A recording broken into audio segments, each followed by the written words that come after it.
अस्सलाम वालेकुम दोस्तों, वेलकम टू जॉब्स कारखाना। उम्मीद करता हूं कि आप सब खैरियत से होंगे। आज हम इस वीडियो में रेस्क्यू 11/22 की जॉब्स के बारे में मुकम्मल डिटेल हासिल करेंगे और उसके साथ इसका अप्लाई कैसे होना है, आपने फॉर्म सबमिशन कैसे करवानी है, फ़ीस सबमिशन कैसे करवानी है, सारी डिटेल जो है इस वीडियो में आपको एक ही वीडियो में मिलने वाली है। तो वीडियो एंड तक देखिएगा ताकि आपको किसी किस्म का जो डाउट है सब क्लियर हो सके।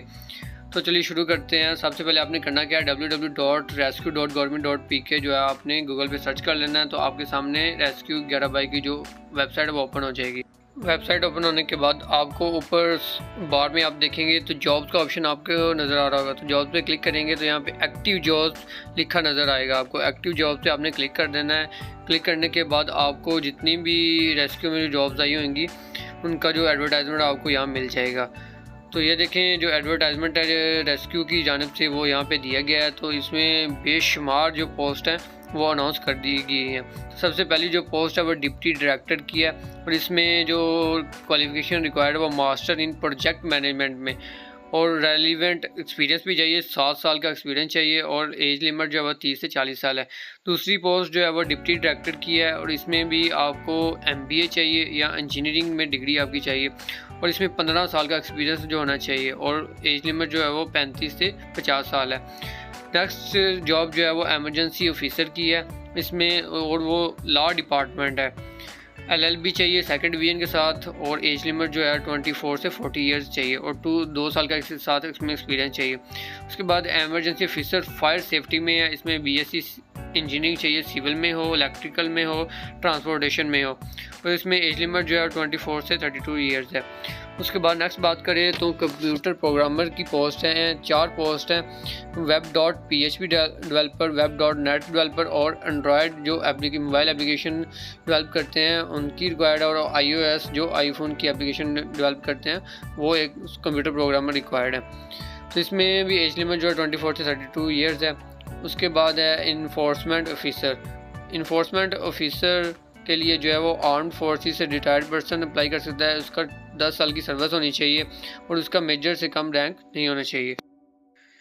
उसके बाद नेक्स्ट पोस्ट जो है वो असिस्टेंट कंट्रोलर एग्जामिनेशन की है और इसमें जो है वो BSc चाहिए, BCS MS के लोग अप्लाई कर सकते हैं, 3 साल का एक्सपीरियंस है। इसी तरह नेक्स्ट पोस्ट जो है वो superintendent examination, photographer, junior operator और रेस्क्यू ड्राइवर की है। तो इनकी आपने जो रिक्वायरमेंट्स हैं वो यहाँ से आपने रीड आउट कर लेनी है एडवर्टाइजमेंट से। तो इसका अप्लाई करने का जो तरीकाकार है वो CTS सेंट्रल टेस्टिंग सर्विस की वेबसाइट पे आपने अप्लाई करना है और इसकी लास्ट डेट जो अप्लाई करने के लिए है वो 24 जून 2024 है। इन पोस्ट पे अप्लाई करने के लिए आपने अप्लाई ऑनलाइन क्लिक हेयर पे क्लिक करना है। आपके सामने जो है सेंट्रल टेस्टिंग सर्विस की वेबसाइट ओपन हो जाएगी। इस तरह आपके ये देखें अनाउंसमेंट उन्होंने वेबसाइट पे दी हुई है। फर्स्ट नंबर पे आपने click here for online application form यहाँ पे क्लिक करना है अप्लाई करने के लिए। तो आपके पास ये ऐसे लॉगिन फॉर्म जो है वो ओपन हो जाएगा। सबसे पहले अगर आपका अकाउंट नहीं बना हुआ तो आपने रजिस्टर करना है अपने आप को। तो रजिस्टर करने के लिए सबसे पहले आपका अपना नाम है, उसके बाद ईमेल है और फिर फ़ोन नंबर आपने एंटर करना है। उसके बाद आपका CNSE एंटर करना है और उसके बाद जो है वो पासवर्ड एंटर करना है। तो पासवर्ड और कंफर्म पासवर्ड ये दोनों पासवर्ड जो है आपने सेम रखने हैं। पासवर्ड एंटर करने के बाद राइट साइड पे आपको रजिस्टर का बटन नज़र आ रहा है, उस पर क्लिक करना है तो आपका अकाउंट क्रिएट हो जाएगा और आपने लॉगिन डिटेल जो CNSE और पासवर्ड एंटर करके आपने लॉगिन कर लेना और आप वेबसाइट पे लॉगिन हो चुके हैं। तो ये देखें submit application form to applied project status. अभी आपने किसी पे अप्लाई नहीं किया तो यहाँ पे आपका कोई स्टेटस शो नहीं हो रहा। तो लेफ्ट कॉर्नर पे आप देखेंगे एप्लीकेशन फॉर्म पे आपने क्लिक करना है और यहाँ पे अपनी डिटेल जो है आपने एंटर करनी है सारी। तो फर्स्ट नंबर पे जो है वो कह रहा है कि आपकी जो एज है वो एडवर्टाइजमेंट जो मेंशन है उसकी क्राइटेरिया आपका पूरा उतर है तो आपने यस कर देना है। यहाँ पे अपनी फ़िज़िकल रिक्वायरमेंट भी आपने जो 5 फुट 6 इंच उनका रिक्वायर्ड है कद जो है वो भी इनका पूरा है तो आपने यस कर देना। उसके बाद आपका जो डोमिसाइल पंजाब का है तो आपने वो भी यस कर देना। अगर आप सिर्फ पंजाब के लोग ही अप्लाई कर सकते हैं। अगर आप वुमेन कोटा पे अप्लाई कर रहे हैं, ओपन मेरिट पे अप्लाई कर रहे हैं तो आपने वो ओपन मेरिट या वुमेन कोटा आपने सेलेक्ट कर लेना है। उसके बाद अपना डोमिसाइल एंटर करना है और अपलोड पिक्चर आपने अपनी जो पिक्चर अपलोड करनी है 1 MB से ज़्यादा नहीं होनी चाहिए। अगर 1 MB से ज़्यादा तो गूगल पे सर्च करें resizepixel.com, वहाँ पे पिक्चर अपलोड करें और अपने हिसाब से वो जो साइज़ आप एडजस्ट कर सकते हैं 1 MB रख के। उसके बाद आपकी डेट ऑफ बर्थ है, आपने अपना जेंडर, मैरिटल स्टेटस, रिलीजन वगैरह एंटर कर देना है। उसके बाद आपकी मेल आ जाती है, फ़ोन नंबर आ जाता है और अल्टरनेट फ़ोन नंबर। ये फ़ोन नंबर पे जो लोग गलती करते हैं कि वो कन्वर्टेड फ़ोन नंबर जो है वो खुदारा एंटर ना किया करें, उसकी वजह से आपको जो मैसेज है वो रिसीव नहीं होता और लोग बार बार पूछ रहे होते हैं कि सर मुझे अभी तक मैसेज नहीं आया, मुझे अभी तक स्लिप नहीं आई। तो आपको जो मैसेज आना होता है उसके लिए आपको फ़ोन नंबर जो है वो आपने अगर जैज़ का है तो जैज़ का ही एंटर करना है, वो कन्वर्टेड ना हो। तो इस बात का लाजमी ख्याल रखना है आपने। उसके बाद है सारी इन्फॉर्मेशन एंटर करने के बाद आपके पास आती है एकेडमिक इन्फॉर्मेशन। तो एकेडमिक इन्फॉर्मेशन यहाँ पे आपने याद रखना है कि आपने मैट्रिक से स्टार्ट करना है। अगर आप पहले हाईएस्ट तालीम जो है वो एंटर करेंगे तो वो आपको एरर देगा कि आप भाई मैट्रिक से स्टार्ट करें। आपने सबसे पहले मैट्रिक, फिर इंटरमीडिएट, फिर हायर क्वालिफिकेशन जो है वो आपने एंटर करनी है। तो डिग्री लेवल आपने सेलेक्ट कर लिया हमने। स्पेशलाइजेशन हमारी जो आपने आर्ट्स या साइंस के साथ मैट्रिक किया था, पासिंग ईयर, उसके बाद ड्यूरेशन पीरियड जो है वो 2 साल का होता है। ऑब्टेन्ड मार्क्स आपने एंटर करने हैं, टोटल मार्क्स यहाँ पे आपने एंटर करने हैं। टोटल मार्क्स आपके कुछ लोगों के 1100 होते हैं और अपने हिसाब से अगर किसी ने पुराना किया तो उस हिसाब से हर बंदे ने अपने जो एंटर कर लेने हैं। उसके बाद बोर्ड और यूनिवर्सिटी, जिस बोर्ड से, लाहौर बोर्ड है, फैसलाबाद बोर्ड है, मुल्तान बोर्ड है, उस हिसाब से यहाँ पे आपने अपना बोर्ड एंटर कर लेना है। और लोकेशन जो है जहाँ से आपने जिस लोकेशन से फ़र्ज़ करें आपकी कॉलेज की जो लोकेशन थी या स्कूल की जो लोकेशन थी वो यहाँ पर आपने लोकेशन जो है वो एंटर कर देनी है। उसके बाद सेव इन्फॉर्मेशन पर लाजमी आपने क्लोज़ नहीं करना। जब तक सेव पे आप क्लिक नहीं करेंगे आपकी इन्फॉर्मेशन जो है वेबसाइट में सेव नहीं होगी। तो सेव इन्फॉर्मेशन पे आपको क्लिक कर देना। तो ये देखिए आपकी इन्फॉर्मेशन जो है यहाँ पे ऐड हो चुकी है। इसी तरह बाकी जो आपके पास जितनी भी तालीम है इंटरमीडिएट की, हायर क्वालिफिकेशन की, इसी तरह सेम प्रोसेस के साथ आपने यहाँ पे ऐड कर लेनी। ये देखिए मैंने तीनों फॉर्मेट की जो तालीम है, जो क्वालिफिकेशन है वो मैंने एंटर कर ली है, मैट्रिक, इंटरमीडिएट और हायर क्वालिफिकेशन।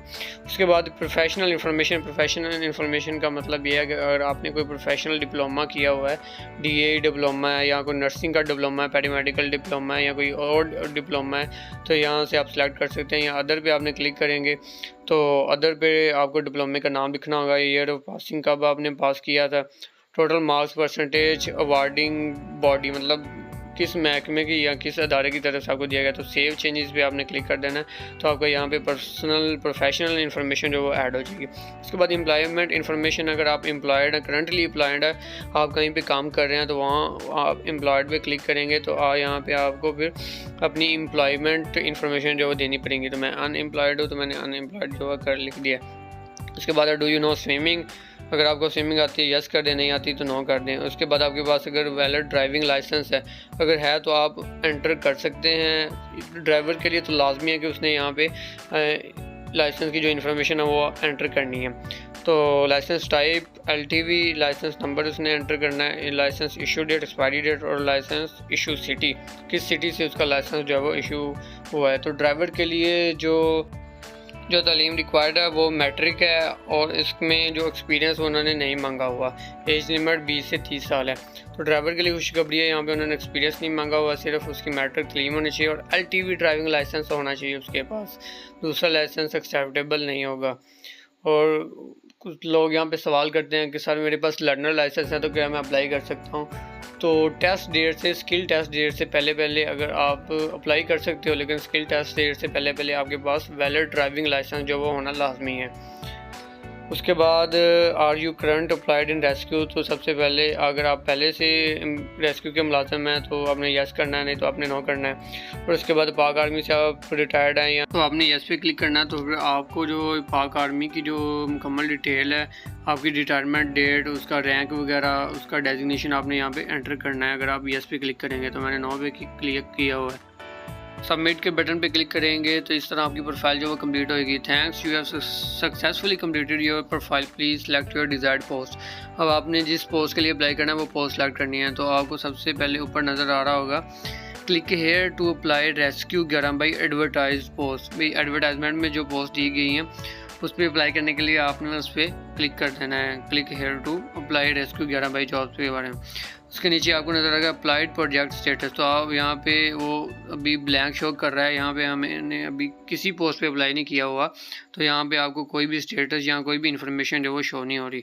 तो सबसे पहले आप क्लिक हेयर पे अप्लाई करेंगे तो पोस्ट नेम आपने यहाँ पे जिस पोस्ट पे अप्लाई करना है वो पोस्ट यहाँ से आपने सेलेक्ट कर लेनी है। कंप्यूटर प्रोग्रामर, वो सारी पोस्ट जो हम एडवर्टाइजमेंट में पहले हम देख चुके हैं। तो यहाँ पे हम सिर्फ एक जूनियर कंप्यूटर ऑपरेटर एक रैंडम पोस्ट पे अप्लाई करेंगे। जूनियर कंप्यूटर ऑपरेटर हमने यहाँ पे सिलेक्ट कर लिया है। उसके बाद जो है वो सिलेक्ट डिस्ट्रिक्ट अप्लाइड फॉर, तो आपने हेड क्वार्टर की ये जॉब्स आई हुई हैं तो हेड क्वार्टर आपने यहाँ पे सिलेक्ट कर लेना और अप्लाई पे आपने जब क्लिक करेंगे तो आपका इस पोस्ट पे जो है वो अप्लाई हो जाएगा। तो ये देखें, जब आपने अप्लाई पे क्लिक किया तो अप्लाइड प्रोजेक्ट स्टेटस, यहाँ पे आपकी इन्फॉर्मेशन जो वो शो होनी शुरू हो जाएगी। Post applied for junior computer, district applied for head quarter के लिए हमने अप्लाई किया। और फ़ी स्टेटस, फ़ी जो है अभी तक हमने सबमिशन नहीं की तो फ़ी नॉट सबमिटेड का ऑप्शन जो है वो दे रहा है। तो यहाँ पे आपने करना क्या है, डाउनलोड डिपॉजिट स्लिप, तो डाउनलोड डिपॉजिट स्लिप पे आपने क्लिक कर देना है। यहाँ से आपको आपका जो चालान फॉर्म है वो आपको यहाँ से आप डाउनलोड कर सकते हैं, आपको मिल जाएगा। तो चालान फॉर्म ये देखिए, इस तरह का चालान फॉर्म जो है वो आपको यहाँ पे नज़र आ रहा होगा। कैंडिडेट कॉपी होगी एक 475 रुपये का जो फ़ीस है किसी भी पोस्ट के लिए, सब पोस्ट के लिए वो सेम फ़ीस है।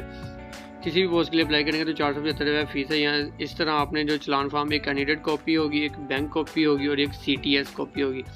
तो बैंक में आपने MCB बैंक, UBL, अल्फला और national bank of Punjab, in 4 bank में आप जो है वो फ़ीस सबमिशन करवा सकते हैं। फ़ीस सबमिशन करवाने के बाद एक कॉपी जो है वो कैंडिडेट कॉपी आपको रिटर्न कर दी जाएगी। तो वो कैंडिडेट कॉपी आपने अपने पास रखनी है। वो करनी क्या है, उस कॉपी का आपने जो डिटेल है किस बैंक में आपने जो सबमिशन करवाई है, तो आप वापस आएंगे यहाँ पे वेबसाइट पे और यहाँ पे ऐड बैंक डिटेल, तो आपने बैंक डिटेल यहाँ पे ऐड करनी है। तो सबसे पहले बैंक का नाम है भी, किस बैंक में आपने सबमिशन करवाई, उसके बाद ब्रांच कोड है बैंक का, ये वो वहाँ से आपने पूछ के आना लाजमी कि जिस बैंक में आप जमा करवा रहे हैं फ़ीस, उस बैंक का जो है वो ब्रांच कोड क्या है। तो फ़ीस सबमिशन डेट, किस डेट को आपने जो वो फ़ीस सबमिशन करवाई है, तो ये तीनों चीज़ें जो ये यहाँ पे आपने एंटर कर लेनी है। उसके बाद सेव चेंजेस का ख्याल रखना है, इस पर आपने लाजमी क्लिक करना है, क्लोज़ नहीं करना, क्योंकि इस पर क्लिक करेंगे तो इन्फॉर्मेशन आपकी ऐड होगी, वरना आपकी इन्फॉर्मेशन जो वो ऐड नहीं होगी। तो सेव चेंजेस भी हमने क्लिक कर दिया है इन्फॉर्मेशन ऐड करने के बाद। तो ये देखें, फ़ीस सबमिटेड ऑन, जिस जो डेट हमने एंटर किया वो यहाँ पे शो होना शुरू हो गई है। उसके बाद लास्ट पे आपको ऑप्शन आएगा एप्लीकेशन फॉर्म का, डाउनलोड योर एप्लीकेशन फॉर्म। तो आपने डाउनलोड एप्लीकेशन फॉर्म पे आपने क्लिक करना है और यहाँ से अपना फॉर्म जो है वो आपने डाउनलोड कर लेना है। डाउनलोड एप्लीकेशन फॉर्म पे आप क्लिक करेंगे तो इस तरह आपने जितनी भी डिटेल्स अपनी प्रोफाइल कंप्लीट की होगी, एंटर की है अपने वेबसाइट पे, ये सारी डिटेल इस एक फॉर्म की सूरत में आपको नज़र आ रही होगी। और लास्ट में आपको फ़ी डिपॉजिट डिटेल जो आपने एंटर की है वो भी साथ में नज़र आ रही होगी। तो ये फॉर्म जो है, इसका प्रिंट जो है वो आपने ले लेना है। प्रिंट लेने के बाद आपने ये फॉर्म और जो बैंक की जो कॉपी है, जो फ़ी डिपॉजिट स्लिप है, उसकी आपने कॉपी करा के भी अपने पास रख लेनी है। और जो असल जो है वो आपने इस फॉर्म के साथ जो अटैच करके TCS करनी है या डाक के ज़रिए आपने CTS दफ्तर को आपने इसको पोस्ट करना है। अगर आप पोस्ट नहीं करेंगे तो आपकी एप्लीकेशन जो है वो रिजेक्ट कंसिडर की जाएगी। इस एप्लीकेशन फॉर्म का आपने जो प्रिंट निकलवा लेना, प्रिंट के साथ आपने जो कैंडिडेट कॉपी आपको बैंक की तरफ से जो ओरिजिनल स्लिप थी वो मिली थी, वो आपने दोनों को अटैच करके इस पोस्ट पे central testing service F2 floor जेफ फायर्समैन बेलवर्ड गुलबर्ग 3 लाहौर में आपने पोस्ट कर देना है। अल्लाह ताला आपको कामयाब करे, अल्लाह ताला आपका हामी नासिर हो। किसी भी किस्म की क्वेरी या कोई भी मसला दरपेश आ रहा हो तो अप्लाई करने में या मसला आ रहा था, आपने अगर अप्लाई करवाना है तो आप मुझसे व्हाट्सएप पे रब्ता कर सकते हैं 030642033742। और आप मेरा जो जॉब्स का ग्रुप जो है वो भी ज्वाइन कर सकते हैं ताकि आपको मज़ीद जॉब्स के बारे में बर वक्त आगाह किया जा सके।